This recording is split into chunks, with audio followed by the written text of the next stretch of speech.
Hi everyone, and today I'm wearing my favourite yellow shirt because today we're going to be talking about gold and silver. Now, should you invest in gold and silver? That is the question of this video. Gold and silver are two metals which exist on the earth in limited supply, and that gives them value. Because they were bright and shiny, that means, and rare, that means that humans have preferred to value them over other elements which are more common. And so what we used to do is we used to trade gold and silver, which used to be money, and I think everybody knows that. Now what we do is we use gold and silver as a way to store value. As we know, we've got money in our pockets, and every year the government prints a bit more money, there's a bit more inflation, and that drives the value of money down. So if you've got a few dollars or a few pounds in your pocket now, then that will be worth a little bit less next year. Now, gold or silver, because they're rare, and there's not much of it, it means that the value of gold and silver should hold steady across time, which means that it shouldn't decrease over time, it should actually just hold steady.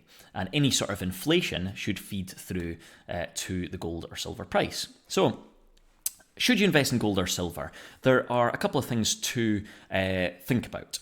Now, first of all, how are you going to invest in gold or silver? There's two main ways you can do this.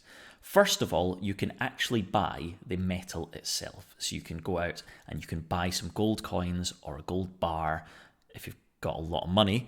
You could buy silver coins, silver bars, and that in itself will be worth something. So you've got to think about it in that way. The second way you can invest in gold or silver is by investing in companies. And these companies might either hold reserves of silver and gold, or they might mine silver and gold. And that means they would find gold and silver in the ground, extract it, and then sell it on as a business. So, first of all, let's have a look at the gold and silver prices, right? And what we want to see is, what is your return going to be if you bought gold or silver, right? So I've picked up the gold price here from Google Finance because it's a really good way of finding your prices if you ever kind of, it's my first port of call anyway. So gold, as you can see, since 2012, the start of 2012, it has stayed round about level. In fact, it's increased by 1.8% over that time period. It's gone down, it's gone up, and it's kind of come back down again. What we would like to see is we would like to see gold hold its value against inflation. Now, over this time period, inflation has gone a bit higher, and so you can see the gold price has increased. But across this sort of 10-year time period, we haven't seen too much return for just holding a gold bar. So you've actually lost money against inflation. As inflation has gone up, you'd expect gold to go up by the same amount, but it hasn't. What about silver? Silver is actually a lot worse. Silver's actually gone down in price. And that could be because it was maybe too high before. Maybe people aren't valuing it as much. People don't want as much silver. Maybe they want something else. Or maybe there's too much of it being mined. If more silver is found and brought onto the market, that increases supply. And if there's the same amount of demand, the price will decrease.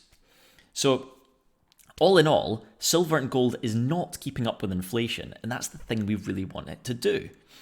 That's not a good sign for starters, but okay, let's see. So it goes up and down in price, right? And we want it to hold its value. So as long as it's somewhat keeping up with inflation, then we've got something, we've got an asset, right, that we can kind of hold. The problem with gold and silver is it doesn't really make anything. So you've got it, it sits there, and it doesn't spawn more gold. There's no there's no money coming out of it. It just is what it is. And as long as people need it and want it, then you will still get a good price for it. So it will hold its value, but at the moment it's not keeping up with inflation. What about companies? Should you invest in companies that produce gold and silver, that mine it from the ground? Well, it depends. It gets quite complicated from this point on, because how much do you know about the gold and silver companies? I personally don't know that much. If you are in the industry, say you work for a mining company, you will know a lot more about this. And you can use that expertise to work out whether the gold company is going to mine more gold in the future. If it's going to mine more gold in the future, and you know that the gold price is going to stay strong, then that's probably a good investment because you know that company is going to make more money in the future. But if it's not your expertise, and I'm going to say this for a lot of people because I've got some friends who invest in gold companies and mining companies, they don't have that expertise and it's kind of guesswork. You do not know, unless you know the company inside out and you know what it's going to do, you're just guessing. So a gold company tends not to hold on to its gold, it tends to make its gold and then sell it on. So it's very dependent on the gold price. So it's very, very complicated. And then the other thing you have to think about for if you actually buy the coins or the metal itself are sort of frictional costs or costs associated with buying and selling. So, and storing. So if you buy a gold bar, say you buy £20,000 worth of gold, it's a lot, but let's use it in this example. You'll get a gold bar, maybe, an ounce or so. And what that means is that you will have a gold bar, right? And it's quite valuable. So you will have to pay someone for that gold bar, and you're probably going to pay quite a high price for that. When you get it, you've got to make sure it's kept safe. You're not just going to keep it on your table or keep it in a filing cabinet. You're going to want to protect it. And that's going to incur storage costs, whether that's sort of protection, whether it's a safe, whether you put it in like paid for storage in a Swiss vault. It's going to cost money. And then when you go to sell it, you're not going to get this price that you see on the market. You're going to get something underneath that because the buyer then needs to sell that gold back on and they need to make a profit. So there are difficulties and extra costs involved with actually buying gold and silver as well. So you need it to go up quite a bit.